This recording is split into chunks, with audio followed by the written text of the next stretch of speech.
ఏందో ఏమోనుల్లా ముందు ముందు రోజులు ఎట్లుంటాయో చూసుకుంటేనే కడుపు తరక్కబోతున్నది. మొత్తం జంబలగడి పంబ లెక్కనే అయిపోతున్నది.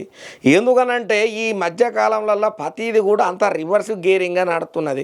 గతంలో మనం అనుకునేది ఏమని, భర్త వేధింపులు తాళలేక ఇల్లాలు జీవిడిచిందని, భర్త ఏదింపులు తట్టుకోలేక జిల్లాలు అవస్థల పాలవుతున్నదని ఈ ఏ పంచాయతీలో మనం ఎక్కువ ఇంటుండే. కాకపోతే ఈ మధ్య కాలంలో భార్య ఏదింపులను తట్టుకోలేక భర్త బలన్మరణం, భార్య ఏదింపులను తట్టుకోలేక భర్త ఇట్లా రకరకాలుగా వింటున్నాం కదా. ఇప్పుడు గసంటి ముచ్చటనే ఒకటి అయ్యింది.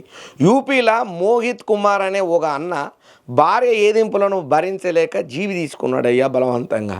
ఇది చాలా దుఃఖపడాల్సిన ముచ్చట. వరకట్నం కేసు పెడతా నీ మీద, మర్యాదగా నీ దగ్గర ఉన్న ఆస్తి నీ అన్నీ కూడా మా పేరు మీద రాయి, మా అమ్మ నాయనల పేరు మీద రాయి అని చెప్పి సదరు భార్య ఎవరైతే ఉన్నారో బాగా టార్చర్ పెట్టేసరికి బాగా ఫీల్ అయినటువంటి అన్న ఏం చేయాలి, ఎవరికి చెప్పుకోవాలి, ఎందుకంటే చెప్పకుంటే పానం పోతుంది, చెప్పుకుంటే సిగ్గుపోతుంది అన్న సందంగా ఏం చేయాలని అర్థం కాక శివరాకరికి జీవి తీసుకున్నాడు. పోతా పోతా ఒక మాట కూడా చెప్పిండు, ఈ చట్టాలన్నీ ఆడోళ్లకు చుట్టాల లెక్కనే వాళ్ళకు అనుకూలంగా ఉండేసరికి వాళ్ళ ఇష్టానుసారంగా వాళ్ళు ఎట్లా పడితే అట్లా మమ్మల్ని ఆగం చేస్తున్నారు, మేము ఎవరికి చెప్పుకోకుంటున్నాయి. ఈ ఆడోళ్ళకు వచ్చిన చట్టాలు కూడా సాటి మన మొగోళ్ళకు కూడా వస్తే మంచిగుండు.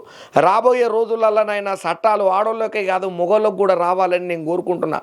కానీ నేను నా భార్య టార్చర్ను తట్టుకోలేకపోతున్నా, ఇంతకన్నా నేనేం చెప్పలేనని చెప్పి పాపం జీవి తీసుకున్నాడట అన్న.